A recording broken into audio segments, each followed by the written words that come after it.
What's up, y'all? It's me, Tasha C. And in this particular video, y'all, I'll be reviewing Blood, Sweat, and Heels Season 2, Episode 2. And shout out to my YouTube fam and my old new subscribers. I'm not going to say old new subscribers. Shout out to my fam, period. If anything want to be part of my fam, just click the description below. Like and share this video. Hope y'all like my videos, Sorry about y'all. Let me take a little water break. It's water in here.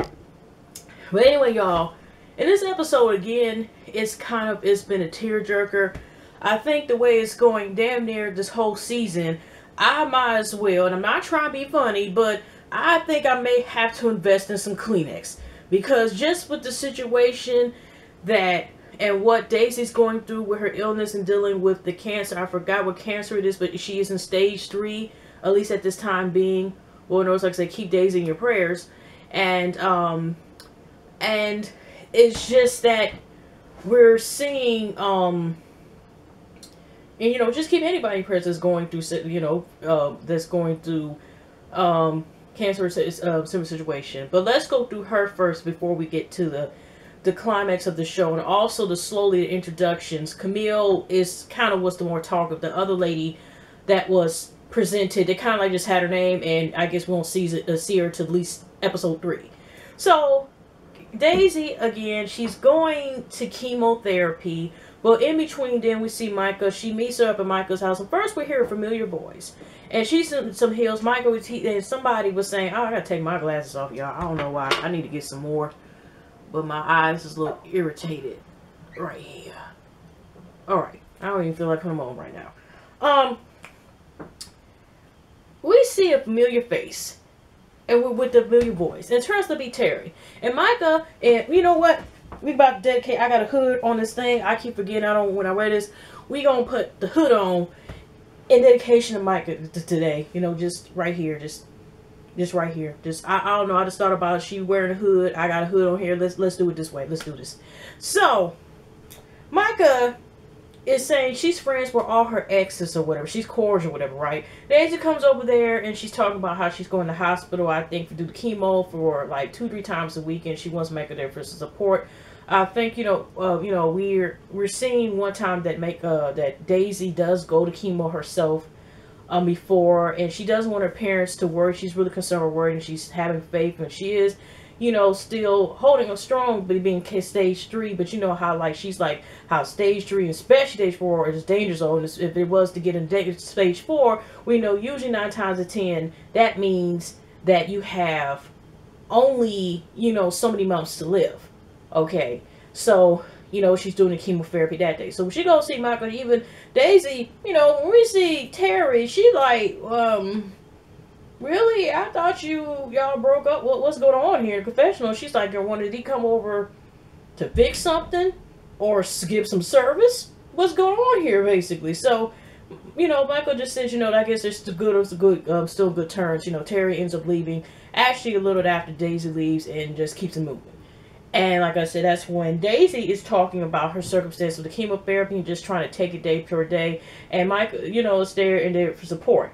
So, to make a long story short,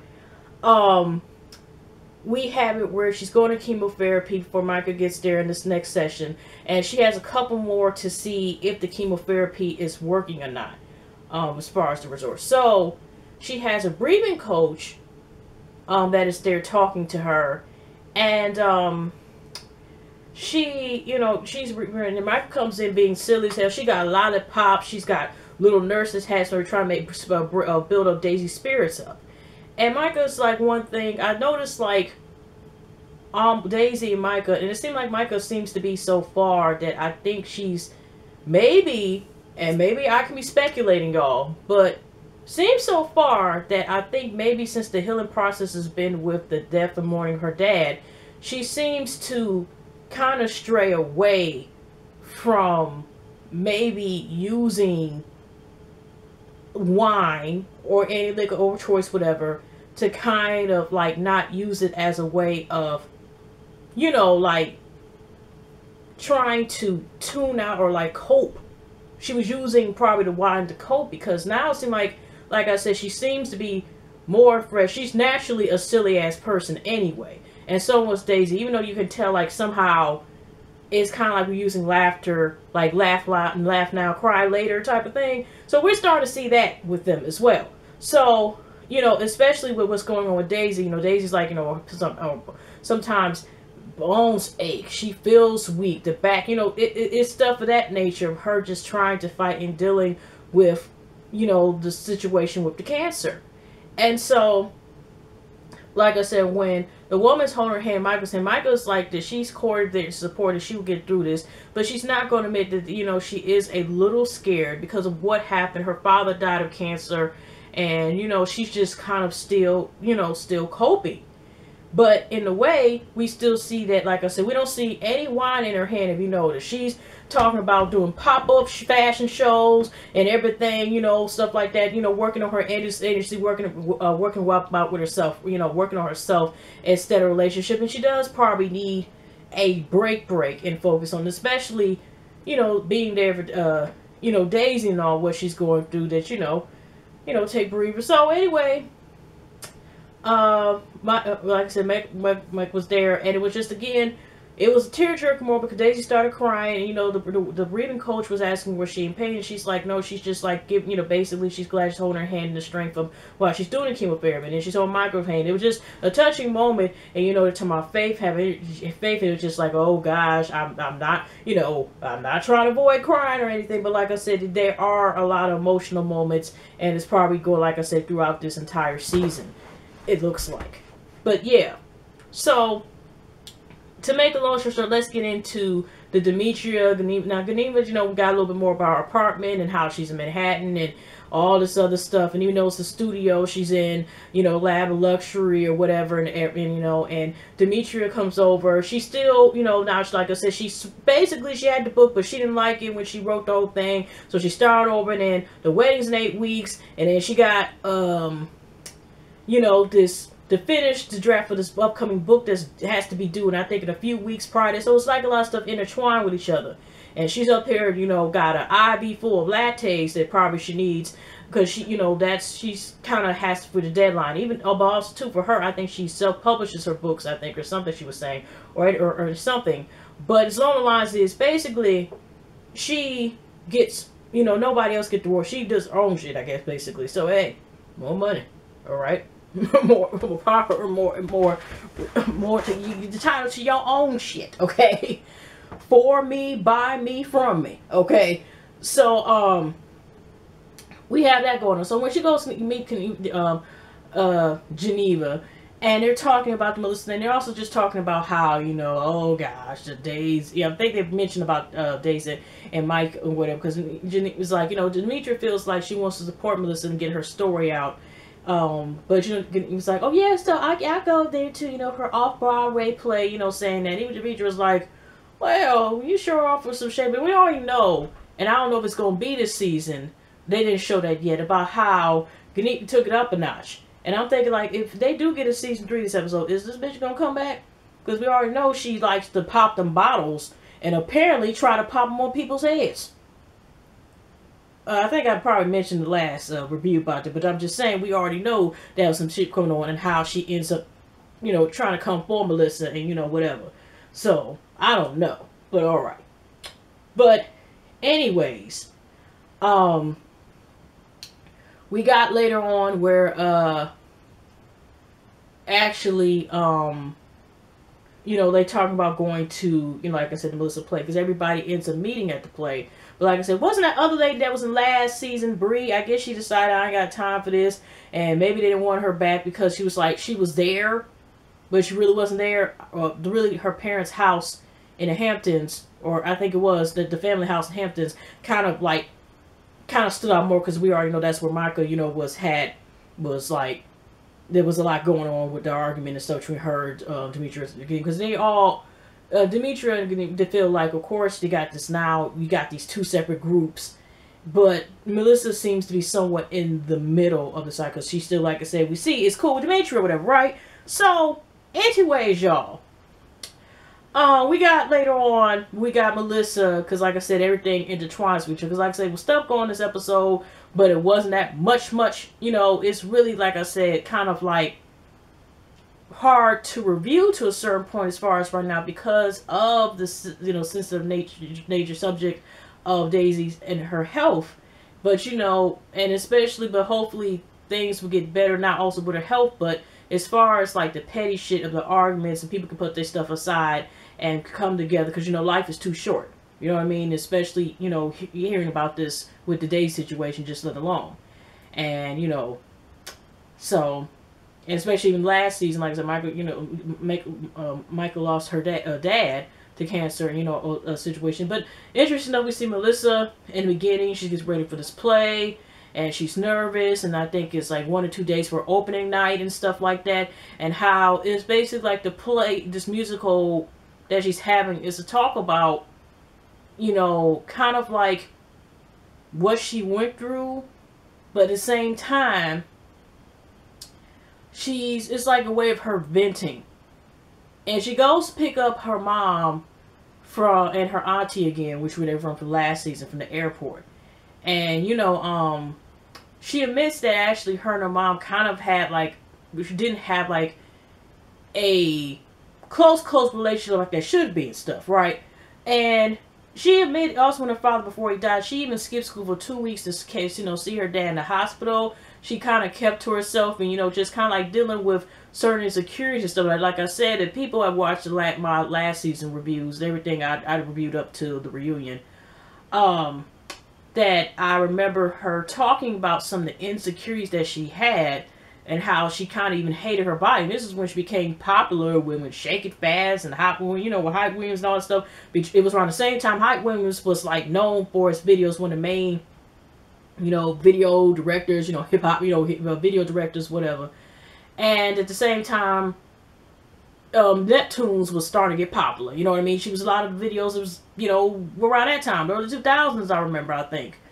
And, you know, but she didn't even like her body then, you know, and, but that's what I'm saying is, I think it was the Honey magazine she had an interview, she was talking about how she thought she was fat in the Shake It Fast video, I remember, and a couple other videos that she kind of like, she hated, you know, but you never know what people feel and stuff like that, you know, they're human, okay, alright, but, so, anyways, she was getting ready for open night, and she also had went on one I think the Breakfast Club to talk about, you know, this playing experience, and then, you know, of course Charlamagne and Angela and Amy, but they weren't like really talking about, they just like, you know, did you regret being one, or telling, well, females about, oh, you know, if they want to be video vixen, would you do, you know, do you want to still be one or something like that? And she's just like, no, she just moved on. She, you know, last closing in the house with real estate and stuff like that, and she doing play, but just like, you know, what basically was interesting, but it's sometimes unfortunately true in most cases. Melissa already told, like, you know, about how you can sit here and cure Ebola, you can save everybody, you can do all of these wonderful things, but guess what? There's somebody that's always going to, like, find something bad about you. In this case, like I said, if she was even to, like, go in the field and shit, like I said, go to be a doctor, cure Ebola, you know, save about 500 people and stuff like that, whatever. But there's still going to be somebody like, hey, wasn't she up there in the Big Penny video and in the bikini? You know, it's just, you know, she just wants to be known just more than just Melissa Ford as just a video vixen, but more than that, okay? Just that. And you know how sometimes reputations are just as sometimes permanent, or even more permanent than a tattoo or a scar. You know what I mean? Sometimes you can just cover up with the right tattoo artist, cover up a damn tattoo. And even scars with the right surgery and the right amount of money, you can get a plastic surgeon to reduce or kind of, you know, even tattoo artists can also cover with a scar, I think, but at times, can't they? But at the same time, you can get the right tattoo of a plastic surgeon that can like reduce the scar. Believe me, one of the surgeries I had on this side here from one of the surgeries that do my hydroinitis. If y'all have time to look at that video, the way like, what the hell is hydroinitis? That's another video, hour-long video if y'all got time. But they offered to even, like, if I wanted to get the scar, you know, reduced, you know, get plastic surgery for the, I think surgery for that in the process if I wanted to have it reduced. So, but that's what I'm saying. But you know, like I said, sometimes those leave scars, and you know, it's about having strong skin. And she just wants to be accepted as well. So there's nothing wrong with that.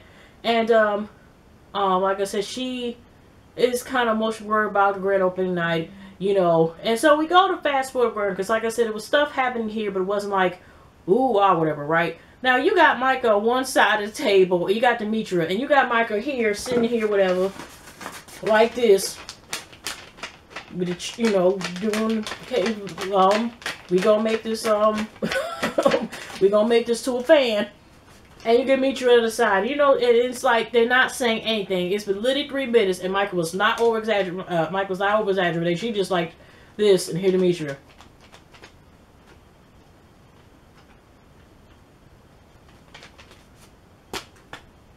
And it's just, you know, things are so uncomfortable now compared to how it was the first episodes until it tiptoed and kept getting worse by it. By the way, you see that's the first, that's not the first time Rocky been running around and shit. They better be careful that he didn't run out the goddamn Micah's place when Daisy came open the door, because it seemed like Rocky's ass was on the loose. I'm just saying. I mean, I don't know Rocky's crying for help or whatever, but he was everywhere except, you know, in his little cage, whatever. But I'm just saying, hopefully they caught, you know, they eventually catch him, because one day he might accidentally came out. I know that's random, but I just thought about his ass was running a little too damn goddamn fast, and you know, door might open at the wrong time, or somebody might open. I'm just saying, but they might have caught him. I think Rocky's still there, right? So, anyways, you know, you got, you know, I think Demetria's on one side, and I think first Micah sits over there, and I think Daisy ends up coming, but I could have sworn, did Daisy say, you know,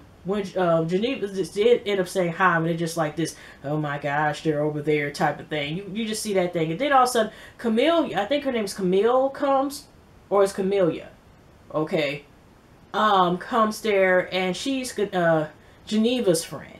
But Camellia seems, or Camille, seems to be friendly and talking to waving to just Micah and Daisy, you know, or the anti-whatever group, and I guess to them. And, you know, they're like, hi, hello, and Camille seems like she seemed like click with them instantly, even though she's supposed to be with Demetria and Miss G, okay? And because I think Daisy had said, like, hi to both of them, because Michael's like, I ain't got time for this, I'm just trying to support my girl, whatever. Woosa, and she got, didn't she come with a crucifix and the confessional, y'all? Like, woof, it's time to like rebuke the evilness or whatever.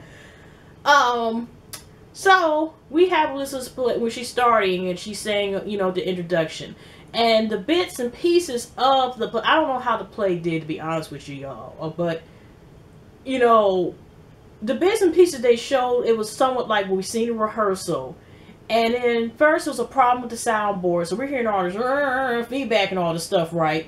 And then it was other scenes, which we know Geneva at least pointed out at least 2 or 3 times, like, is something wrong? I don't think it's supposed to be this with the sound. I don't think it's supposed to be this with the lights. I don't think this is what that seat is not supposed to be right. I mean, I just know she was really pointing out the errors. And then that's what I'm saying, you know, Melissa already is nervous, and you got problems with the sound. And then it was a certain scene, you got, I think her mom or auntie's like, oh Lord, she's gonna take her clothes off. And it's not, she has like some type, look like a coat over, but she actually has clothes on her there. But you just hear them critiquing certain stuff or whatever. And, but you know, she still, the show must go on. And that's when Melissa was like, confessionals, like, I ain't got time, but people didn't pay their money for me to sit here and just say, fuck it, I gotta continue and move on. And like I said, there was a problem with the lighting thing too. The lights were going out during one of the scenes. Okay. So, after that, we finally finished the show, and they're supposed to be an after party. So we get to the after party, right? But like I said, you know, Lisa is, you know, like just clapping over. Everybody seemed like clapping. They I guess, even though despite the things, you know, it was one scene though, you wish you kind of knew a little bit more about it, because it's why I guess with Melissa and this guy singing like, I'm gonna put you on a pedestal. Next minute, it turned to like, it went from Jodeci to 2 Live Crew damn near real quick, the song. It was like, pedestal, then next minute, I'm gonna knock you off the pedestal, bend your ass over. I mean, he didn't say all that, but hit it from the back with the freak. I mean, it was just like dry humping her basically, but that's pretty much what she was saying in terms of like even some of the treatment that, you know, she was saying on the Breakfast Club, and that snippet of interview that I guess they were doing about how it was a lot of bullshit when it came to the sets on there. You know, it wasn't all glimmer and gold despite how much makeup was put on, if you know what I mean. So,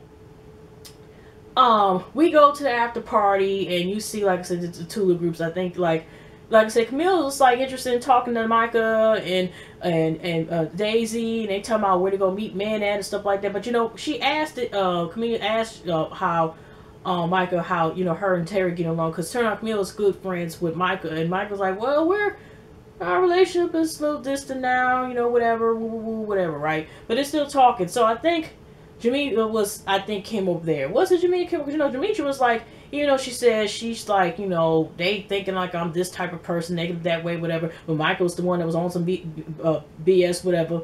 But she's like this, like, whatever, But I know Michael's like this Demetrius type person. She'll say hi if you only say hi to her or whatever. But Michael's like, I don't have time for that mess. So they still at a standstill, okay? Still a wall. Big ass wall. And so, afterwards, like I said, Camille, they're talking, and they end up sitting where we see again, Camille is up there talking, they exchanging rings and every damn thing with Micah and Daisy. You would think, I guess it's their aura, it's like this spontaneous type of thing. That you would think Camille came with them as opposed to Gigi and Didi, as Daisy said, okay? So when they, I think, like, are talking about Camille, Jamil's like, we exchanging rings and stuff. Why I can't do a British accent? Well, why would we have to leave? And then she's like, and I think that's when I don't really think Michael just like this, okay.